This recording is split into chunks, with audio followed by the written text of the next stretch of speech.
예배 오신 여러분 너무나 환영합니다. 다 함께 찬송가 9장 찬양하겠습니다.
교동문 130번 함께 읽겠습니다.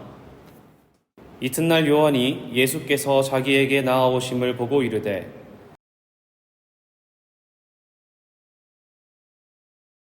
그날의 죄와 더러움을 씻는 셈이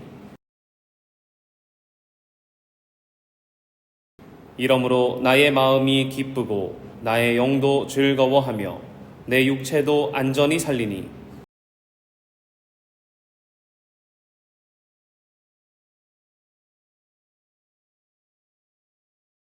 주께서 생명의 길을 내게 보이시리니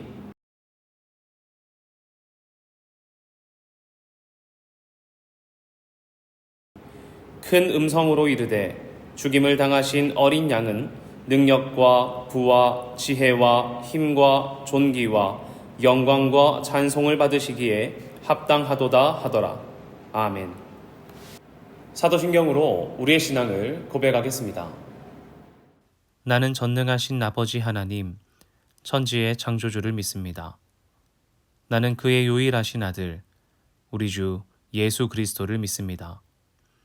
그는 성령으로 잉태되어 동정녀 마리아에게서 나시고 본디오 빌라도에게 고난을 받아 십자가에 못 박혀 죽으시고 장사된 지 사흘 만에 죽은 자 가운데서 다시 살아나셨으며 하늘에 오르시어 전능하신 아버지 하나님 우편에 앉아 계시다가 거기로부터 살아있는 자와 죽은 자를 심판하러 오십니다. 나는 성령을 믿으며 거룩한 공교회와 성도의 교제와 죄를 용서받는 것과 몸의 부활과 영생을 믿습니다. 아멘. 다 함께 찬송가 296장 찬양하겠습니다.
기도하겠습니다. 하나님, 이 시간 예배 가운데 나아온 첸나이 한인장로교회 믿음의 식구들 가운데 하나님의 은혜를 더하여 주시옵소서. 우리에게 부어주시는 하나님의 은혜로 말미암아 이 땅 가운데 그리스도인답게 살게 하여 주시고 한 주간 지었던 우리의 연약함과 우리의 악한 모습들을 주님 받아주사 깨끗게 씻어 주시옵소서. 날마다 넘어지며 좌절하는 것이 아니라 그때에 고개를 들어 주님을 바라볼 수 있는 신앙의 능력을 더하여 주시고 주님 우리를 불러주시니 우리 그 자리에서 일어나 주님께 표대를 향해 달려가는 용기 또한 더하여 주시옵소서. 예배 가운데 하나님의 은혜를 간절히 바랍니다. 찬양 가운데 주님을 기쁘게 하여 주시고 기도 가운데 우리의 마음을 주님께 드리게 하시며 무엇보다 말씀 가운데 주님 임하셔서 하나님의 뜻과 계획을 주님의 마음을 우리에게 알려주시옵소서. 우리 마음 가운데 예배 속에서 아무것도 없이 돌아가는 것이 아니라 주님 예배하고 주님께서 주신 은혜로 말미암아 기쁨으로 돌아가는 첸나이 한인장로교회 모든 믿음의 식구들 되게 하여 주시옵소서. 각자의 사정으로 각자의 자리에 예배하고 있는 자들이 있습니다. 그들 가운데 하나님 동일한 은혜 더하여 주시고 또 상황과 환경을 열어주셔서 함께 예배할 수 있도록 주님 이끌어 주시옵소서. 이곳 가운데 나아오지 못하는 자들이 있다면 그들의 마음을 열어주시고 또 우리 믿음의 식구들이 그들 가운데 나아가 손을 펼칠 때 하나님의 마음을 발견케 하여 주시옵소서. 그리하여 이곳 가운데 주님을 향한 예배자들이 가득 차게 하여 주시며 우리 한 목소리와 한 마음으로 주님의 사랑을 노래하는 자들 되게 하여 주시옵소서. 이후에 있는 모든 일정들 가운데에도 하나님의 은혜를 간절히 바랍니다. 사랑합니다. 살아계신 예수님의 이름으로 기도합니다. 아멘.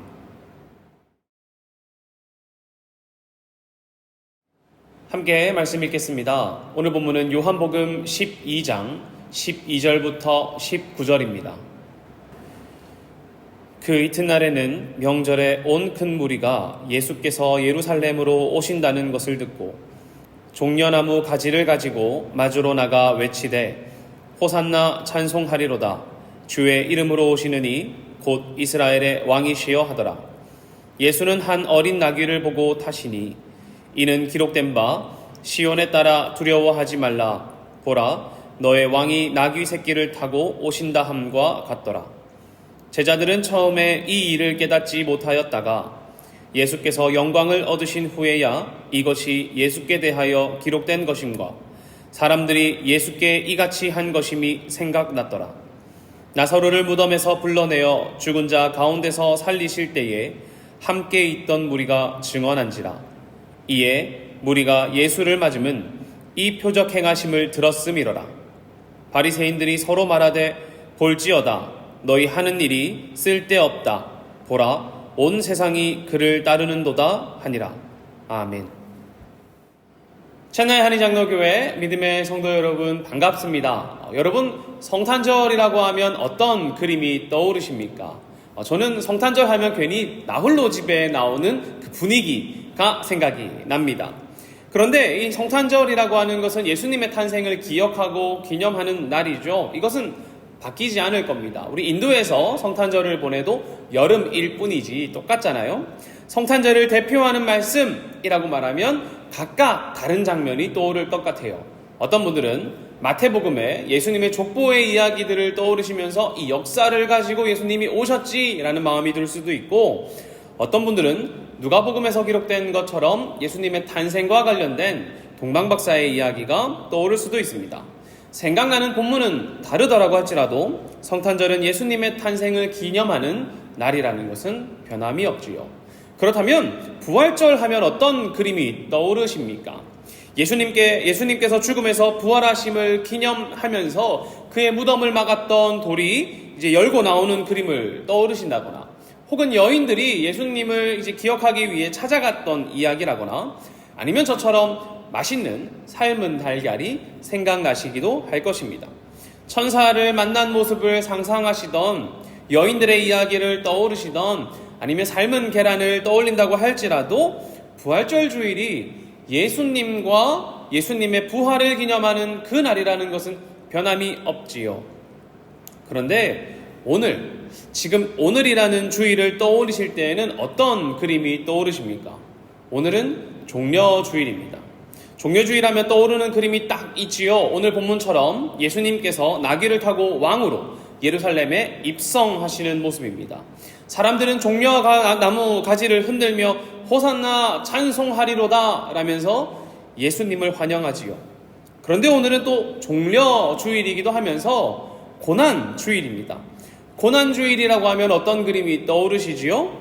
예수님께서 지실 십자가를 두고 기도하시는 모습, 피땀 흘려 주님을 붙잡는 모습, 또 하늘의 미랄처럼 떨어져 생명을 맺기 위해 쓰러져 가는 그런 모습, 자신의 생명을 던져 우리를 사랑하시는 예수님의 모습이 떠오르기도 합니다. 성탄절이면 성탄절에 맞는 그림, 부활절이면 부활주일에 맞는 그림 딱 떨어지면 좋은데 오늘은 종려주일이면서 고난주일입니다. 그래서 이 주일이 되면 목회자로서 참 고민이 생겨요. 이번 주를 종려주일로 지켜야 하나 아니면 고난주일로 지켜야 하나 이렇게 말입니다. 종려주일로 지키자니 고난주일의 메시지가 마음에 걸리고 고난주일로 지키자니 종려주일의 메시지가 눈에 밟히는 날, 그날이 오늘입니다. 아니 어느 정도 비슷한 분위기라면 예를 들어서 승리와 영광이라는 두 주제처럼 비슷한 섞기 좋은 주제라면 같이 얘기할 것 같은데 분위기가 너무 다르잖아요. 종려주일의 분위기와 고난주일의 분위기 달라도 너무 달라서 주님을 환영해야 하는지 아니면 그분의 받으실 고난을 두고 슬퍼해야 하는지 저도 헷갈리기도 합니다. 그런데 오늘 본문을 보면 이번 주 제가 말씀드렸던 고민했던 이 두 가지의 이미지를 잘 말할 수 있겠구나 하면서 그 모습들을 발견하기도 했습니다. 같은 상황을 보는 두 시선이 있단 말이죠. 하나는 무엇이겠습니까? 이 상황 가운데서 사람들의 반응이 있을 것입니다. 예수 그리스도의 입성을 바라보는 사람들의 반응이 어땠을까요? 축제죠. 오늘 본문 12절을 보면 명절이라고 말합니다. 이 명절은 6월절인데 여러분 6월절이 어디 보통 명절입니까? 예수님께서 공생애 사역을 시작하실 때에도 그 사역을 하고 계실 때에도 아래로는 예루살렘, 위로는 갈릴리 이렇게 지역을 왔다 갔다 하시면서 순회하셨는데 갈릴리 지역에 계시던 예수님도 이 6월절 명절 때가 되면 예루살렘으로 내려오셨단 말입니다.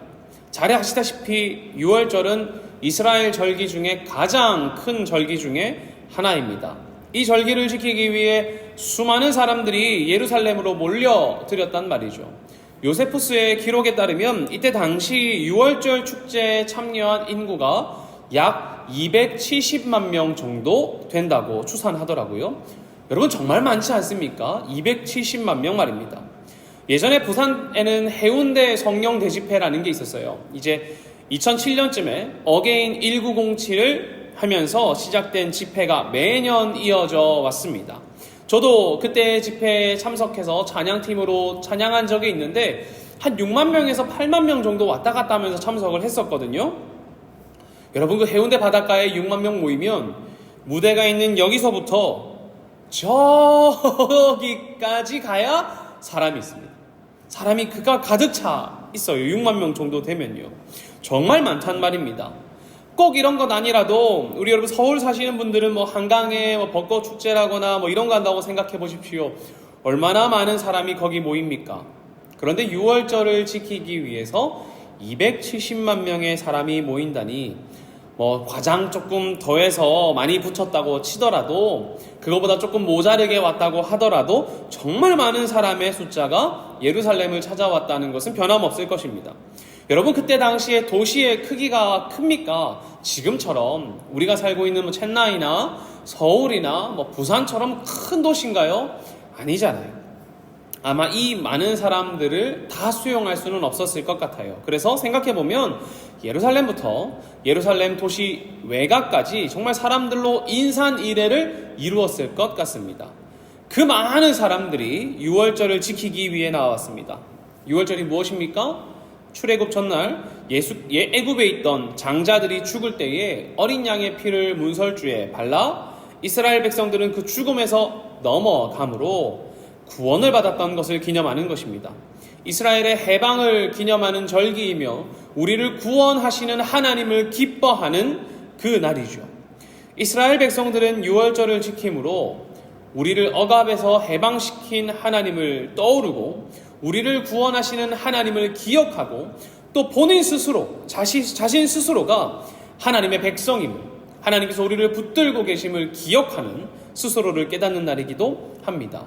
여러분 그 기쁨의 분위기 상상이 가십니까? 그때 예수님께서 예루살렘에 입성한다는 이야기를 들었습니다. 분위기가 어땠을까요? 예수님은 이미 사람들 사이에서 유명했지 않습니까? 예수님께서 기적을 행하시기도 하고 또 사람들을 이끄는 그 리더십을 보면서 그를 존경하고 따르고자 하는 사람들도 많았단 말이죠. 그렇게 많은 사람이 모인 그곳에서 예수님이 예루살렘에 입성합니다. 그분을 보면서 사람들은 이런 기대를 가지기 시작했어요. 저분을 보니 보통 사람이 아닌 것 같은데, 저분이 하시는 일이 놀랍고 하나님의 일을 행하시는 것 같은데, 우리를 건지시는 하나님처럼 예수님이 무언가 우리에게 행하시지 않을까 하는 마음이 사람들 속에 꿈틀거렸단 말입니다. 예수님 저분이 우리를 로마의 압제에서 구원하실 분이 아닐까, 우리의 왕이 아닐까 하는 기대와 희망이 가슴 속에 들끓었단 말이에요. 그리고 주님께서 나귀를 타고 예루살렘에 입성하실 때에 자신이 할 수 있는 가장 큰 목소리를 내어 외칩니다. 호산나 찬송하리로다. 주님의 이름으로 오시느니 곧 이스라엘의 왕이여. 무슨 말입니까?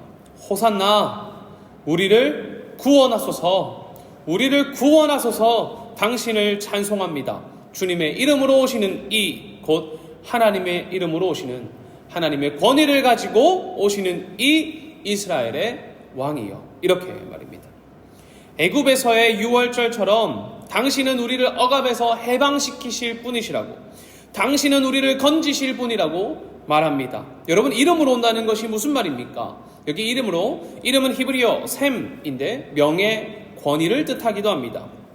그러므로 이렇게 이해할 수도 있겠죠. 주님의 이름으로 온다는 것은 주님의 권위를 가지고, 주님의 명예를 가지고 오시는 이로 볼 수 있습니다.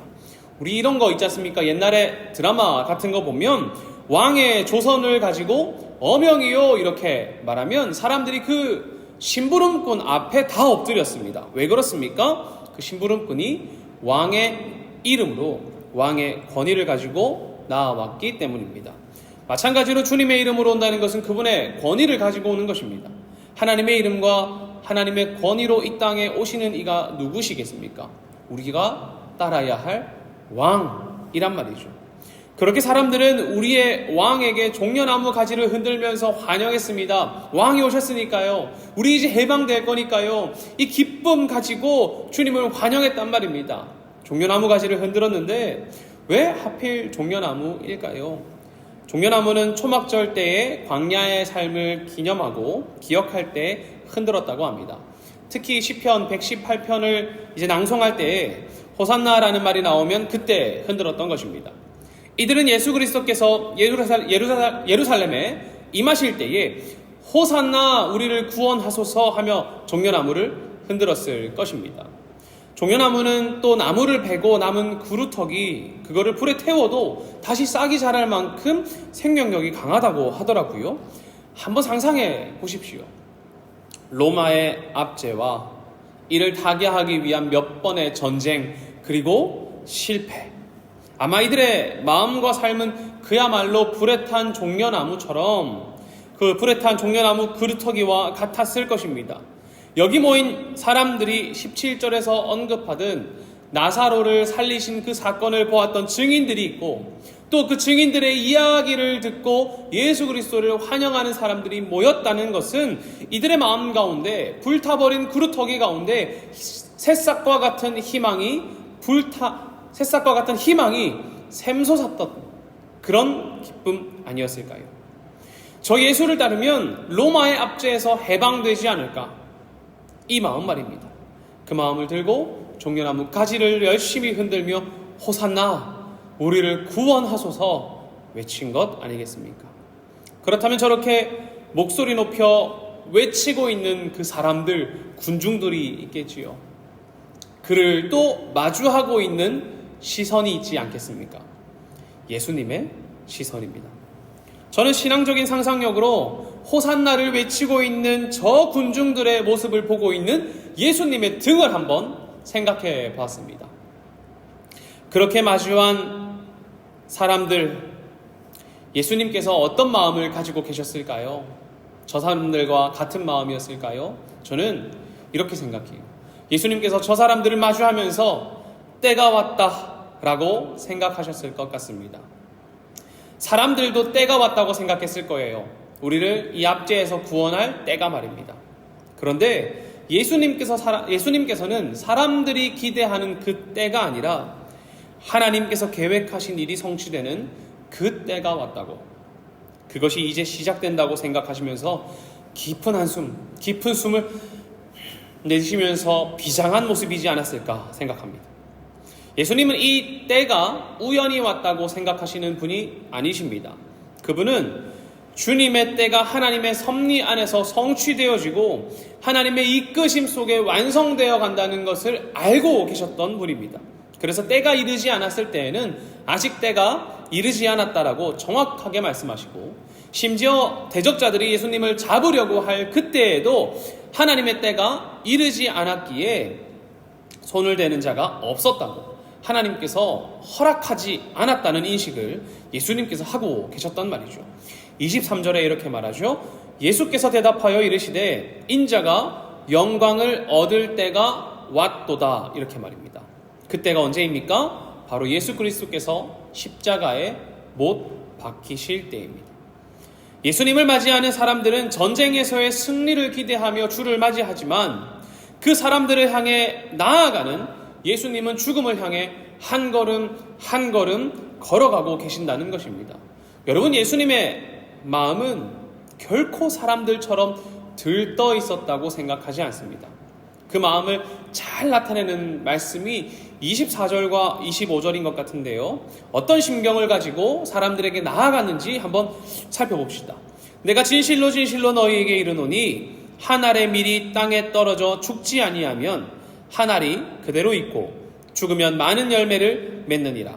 자기 생명을 사랑하는 자는 잃어버릴 것이요 이 세상에서 자기의 생명을 미워하는 자는 영생하도록 보전하리라. 아멘. 한 알의 밀이 땅에 떨어져 죽는 것, 그리고 그 죽음으로 인해 생명의 열매를 맺는 것, 우리를 위해 자신의 생명을 내던지심으로 우리를 살리시는 예수님, 어린 양 예수님의 마음을 군중들이 알았을까요? 몰랐을 것입니다. 그 길을 걷고 계신 예수님만 그 마음을 알고 묵묵히 걸어가셨단 말이죠. 그래서 저는 호산나 외치고 있는 이스라엘 백성들을 바라보며 나아가는 예수님의 마음이, 그 표정이 조금 비장하지 않았을까 생각해 봅니다.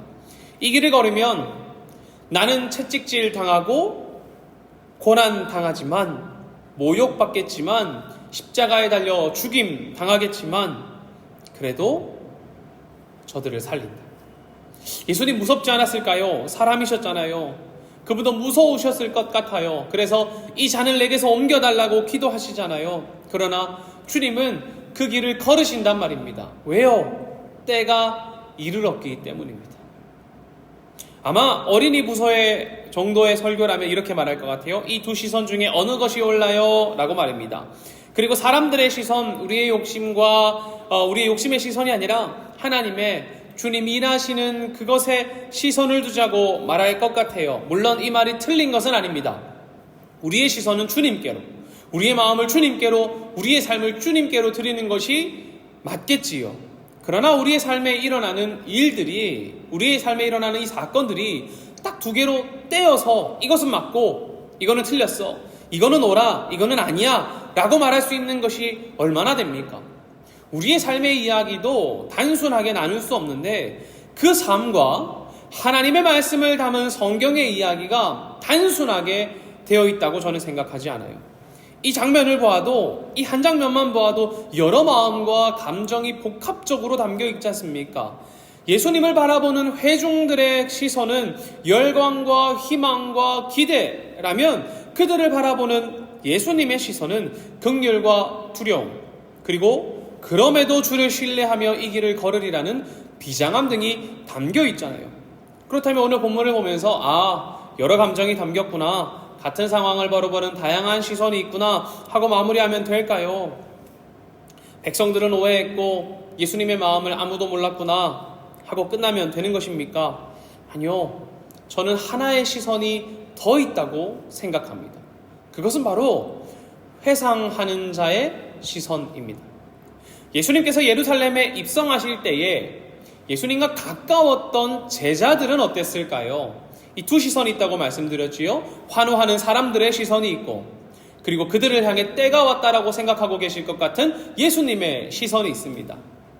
이 제자들은 두 시선 중에 어떤 것에 더 닮아 있었을까요? 환호하는 사람들일까요? 죽음을 준비하는 예수 그리스도의 시선일까요? 그래도 제자들이니까 예수님과 비슷하지 않을까 생각하지만 그분의 마음을 딱 알아서 즉각적으로 반응하고 깨달은 것처럼 살면 좋겠는데 라고 하지만 이들의 마음이 저는 군중들과 비슷했을 것이라고 생각합니다. 제자들도 예수님의 마음과 예수님께서 걸어가실 길을 잘 몰랐다는 겁니다. 어디서 알 수 있습니까? 14절에서 16절이죠. 예수는 한 어린 나귀를 보고 타시니 이는 기록된 바 시온 따라 두려워하지 말라. 보라, 너의 왕이 나귀 새끼를 타고 오신다 함과 같더라. 제자들은 처음에 이 일을 깨닫지 못하였다가 예수께서 영광을 얻으신 후에야 이것이 예수께 대하여 기록된 것임과 사람들이 예수께 이같이 한 것임이 생각났더라. 아멘. 제자들은 처음에 이 일을 깨닫지 못하였다가 제자들은 예수님의 마음도 예수님의 비장함도 구약의 예언이 성취되는 순간도 깨닫지 못했다고 말합니다. 그들이 몰라서였을까요? 말씀을 몰라서였을까요? 저는 그렇게 생각하진 않아요. 이를 잘 알았을 거예요. 그러나 오히려 그때의 분위기가 압도될 만큼 많은 사람들의 환호는 우리의 마음을 사로잡기에 충분하지 않습니까? 그러나 3년간 함께한 예수님의 마음과 그분이 걸어가실 길을 알지 못했다는 것, 이것은 변함없습니다. 환호 때문에 분위기에 압도되었든 아니면 우리가 정말 나도 몰랐든 군중들과 동일한 마음으로 예수님의 입성을 바라보았든 이들이 예수님의 마음을 알지 못했다는 것은 동일하지요. 이들은 예수님께서 어떤 마음으로 예루살렘에 있는 이스라엘 백성들을 마주하는지 알지 못했습니다. 몰랐다는 거예요.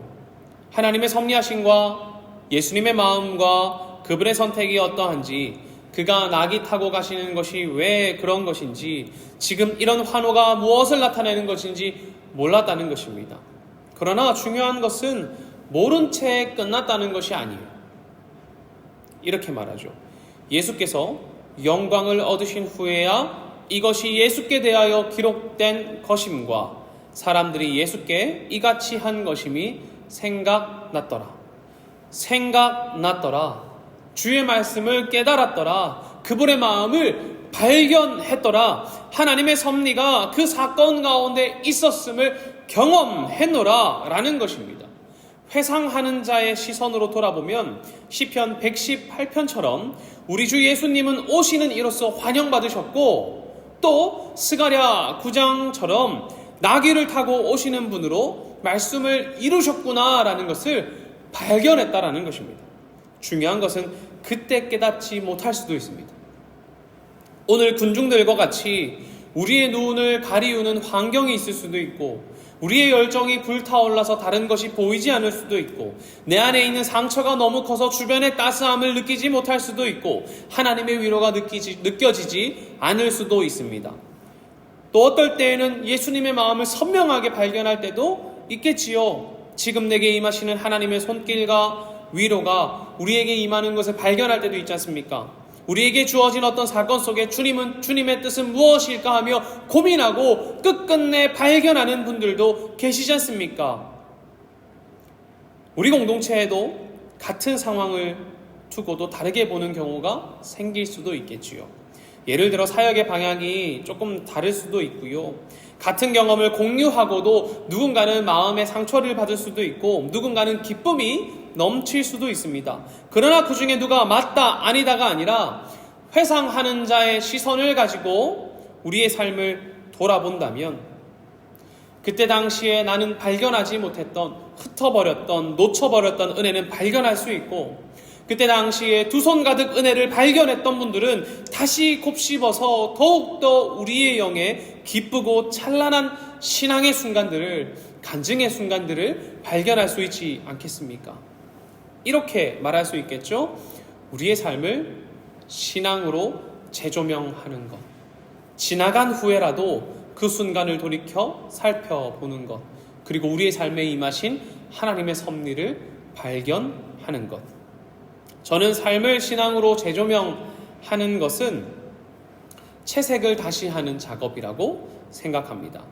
내 삶에 임했던 하나님의 손길을 발견하는 것, 언제나 주님이 함께 계셨다는 것을 깨닫는 것, 주님께서 약속하신 사랑이 우리 안에 성취되고 있다는 것을 발견하는 것은 그 사건이 일어났을 그때에는 깨닫지 못할 수 있지만 오히려 지나간 우리의 삶을 돌이켜 묵상할 때에 선명해지기도 하지 않습니까? 때로는 오해하여 주를 이해할 수 없을 때도 있고, 때로는 분위기와 환경 때문에 주의 뜻을 발견할 수 없을 만큼 휘둘리기도 하고, 때로는 내 삶이 너무나 바쁘게 움직여서 내가 컨트롤할 수 없을 만큼 휙 지나가 버려서 은혜의 순간을 은혜의 순간을 놓쳐버릴지도 모릅니다. 그러나 좌절하지 말자는 겁니다. 그때의 순간을 돌이켜 신앙으로 채색해보자는 거예요. 이들이 예수님의 죽음을 마주했을 때 저는 얼마나 슬펐을까 생각해 봅니다. 허탈할 수도 있지요. 그러나 그 이후에 신앙으로 그 삶을 채색했을 때 발견하지 않습니까? 시편의 이야기가, 스가랴의 이야기가, 이사야의 이야기가 성취되었구나. 우리가 그때에는 놓쳤지만, 그때에는 오해했지만 돌아보아 발견한다는 것입니다. 여러분, 그렇다면 삶을 어떻게 돌아보아야 오해를 걷어내는 방법은 무엇이어야, 도대체 우리 신앙으로 삶을 채색한다는 것이 무엇이고 하나님의 마음을 발견할 수 있냐라는 것입니다. 우리의 오해를 걷어내는 그 방법이 무엇이냐고요. 16절에 이렇게 말하죠. 제자들은 처음에 이 일을 깨닫지 못하였다가 예수께서 영광을 얻으신 후에야 이것이 예수께 대하여 기록된 것임과 사람들이 예수께 이같이 한 것임이 생각났더라. 아멘. 예수께서 영광을 얻으신 후에야, 곧 십자가의 죽음과 부활을 경험한 후에야 제자들은 주님을 더욱 깨닫게 됐다는 것입니다. 그때야 오해에서 벗어날 수 있었다는 거예요. 이거를 우리의 삶에 적용해 보자면 이것입니다. 우리의 삶에 하나님에 관한 오해를 벗어나는 것은 십자가를 붙잡는 것입니다. 하나님 나를 사랑하지 않아 라는 오해는 주님의 사랑은 자신의 생명을 던지는 십자가를 통해 바로잡을 수 있습니다. 하나님 나와 함께하지 않으시는 것 같아 라는 오해, 이 오해를 우리를 위해 이 땅에 오신 예수 그리스도 그리고 그분의 십자가를 통해 바로잡을 수 있지요.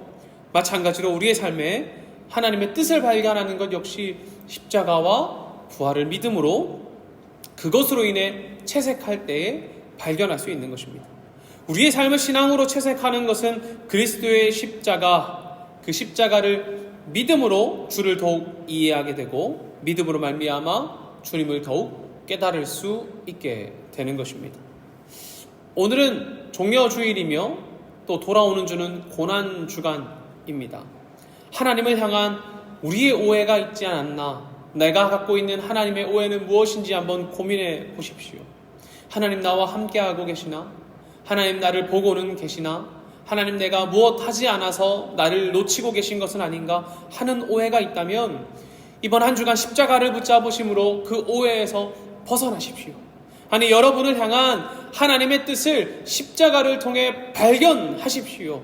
그리고 여러분의 삶을 돌이켜 숨겨져 있던, 그때에는 알지 못했던 하나님의 손길과 사랑을 발견하시는, 그리하여 오늘 본문처럼 말씀을 깨닫는 기쁨이, 내 삶 가운데 하나님을 발견하는 기쁨이 여러분들 가운데 가득하시기를 간절히 바랍니다. 기도하겠습니다. 하나님, 이 시간 우리의 삶을 돌아보길 소망합니다. 주님, 우리를 위해 지신 십자가를 붙잡고 또 부활하심으로 그 죽음에서 승리하신 기쁨을 붙잡고 우리의 삶을 돌아보게 하여 주시옵소서. 주님을 맞이하고 있는 백성들처럼 오해하고 있지는 않은지, 우리가 하나님을 오해하고 있는 것은 무엇인지, 하나님의 참된 마음은 무엇이었는지 깨달을 수 있도록 우리의 삶을 돌아보게 하시고, 십자가 붙잡고 우리의 삶을 신앙으로 채색할 그때에 하나님 더하여 주시는 은혜로 말미암아 그때에는 알지 못했던 하나님의 마음을, 그때에는 깨닫지 못했던 주님의 뜻을 발견하는 기쁨이 이 고난주간 가운데 가득하게 하여 주시옵소서. 하나님, 우리에게 부어주실 은혜를 기대하며 사모합니다. 사랑합니다. 살아계신 예수님의 이름으로 기도합니다. 아멘.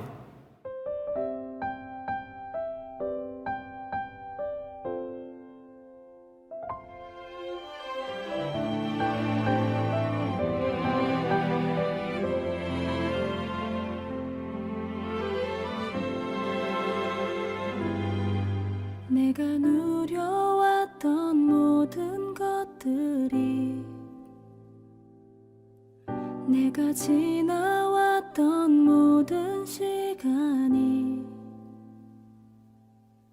내가 걸어왔던 모든 순간이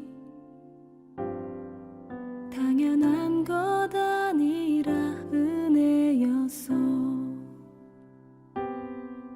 아침 해가 뜨고 저녁에 노을,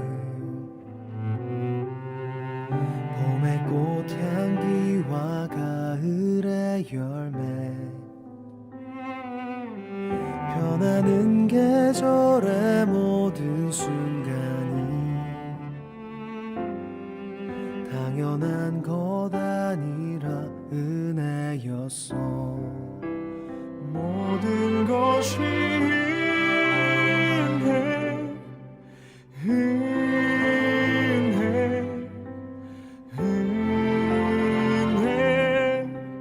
한없는 은혜. 내 삶에 당연한 건 하나도 없었던 것을 모든 것이 은혜였어.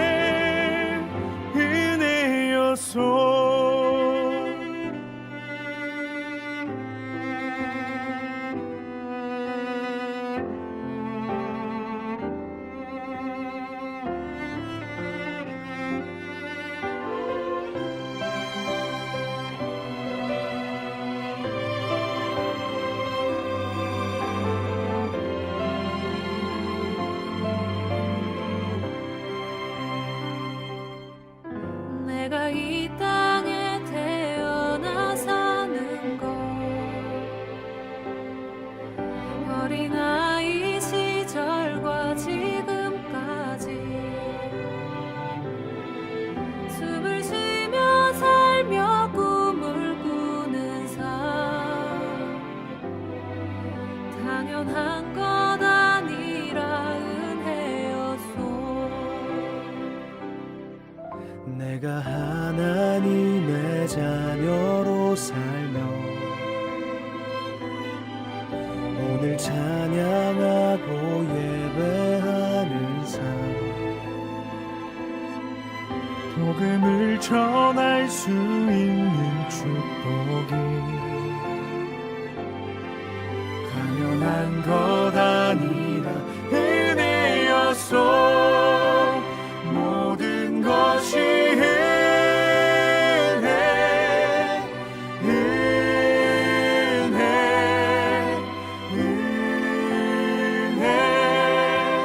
한없는 은혜. 내 삶에 당연한 건 하나도 없었던 것을 모든 것이 은혜였소. 모든 것이 은혜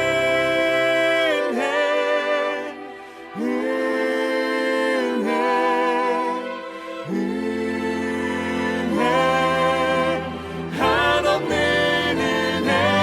내 삶에 당연한 건 하나도 없었던 것을 모든 것이 은혜였소. 모든 것이 은혜였소. 모든 것이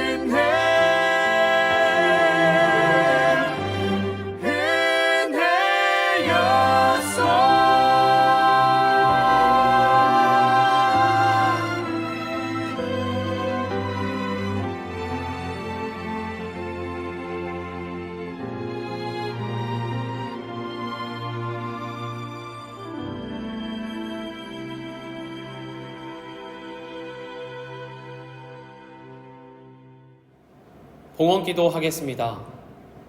하나님, 주님 주신 것의 일부를 떼어 하나님께 돌려드립니다. 주님께서 바라보고 계신 그곳 가운데 이 물질들이 사용되어지게 하시고 또 이것으로 말미암아 넘어진 사람과 연약한 사람들이 힘을 얻고 생명을 얻을 수 있도록 하나님 허락하여 주시옵소서. 그 일들을 보며 우리 가운데 하나님의 기쁨이 넘치게 하여 주시고 또 우리가 주님께서 일하시는 것들을 보며 우리의 물질뿐만 아니라 마음과 삶 또한 내어드릴 수 있도록 우리의 마음을 허락하여 주시옵소서. 하나님이 물질들을 드릴 때에 우리의 비전과 계획, 소원들을 드린 것이 있습니다. 하나님 하나하나 지켜봐 주시고 무엇보다 주님의 뜻으로 하나님의 때에 하나님의 방식으로 성취하여 주시옵소서. 하나님 간절히 소망하기로는 우리의 삶 가운데 주님께서 일하셨던 것, 발견하지 못하는 것들이 있다면 돌아보아 우리의 오해를 바로잡고 주님께서 늘 우리와 함께 하시고 주님의 약속을 성취시켜 주시며 무엇보다 우리에게 오셔서 주님의 생명을 내어 던지는 그 사랑을 발견하고 십자가를 붙잡고 살아가는 우리 되길 소망하오니 허락하여 주시옵소서. 이 모든 말씀 예수 그리스도의 이름으로 기도하오며 지금은 우리를 구원하신 예수 그리스도의 은혜와 아버지 하나님의 충만하신 사랑과 성령님의 인도하심이 자신의 삶을 신앙으로 돌아보아 우리의 삶에 임하신 예수 그리스도와 하나님의 이끄심과 섭리를 발견하여 우리의 오해를 바로잡고 예수 그리스도의 마음을 깨닫길 간절히 소망하는 사랑하는 첸나이 한인장로교회 모든 믿음의 식구들의 머리와 그들의 삶과 가정과 생업 가운데 지금부터 영원히 함께 하시기를 간절히 축원하옵나이다. 아멘.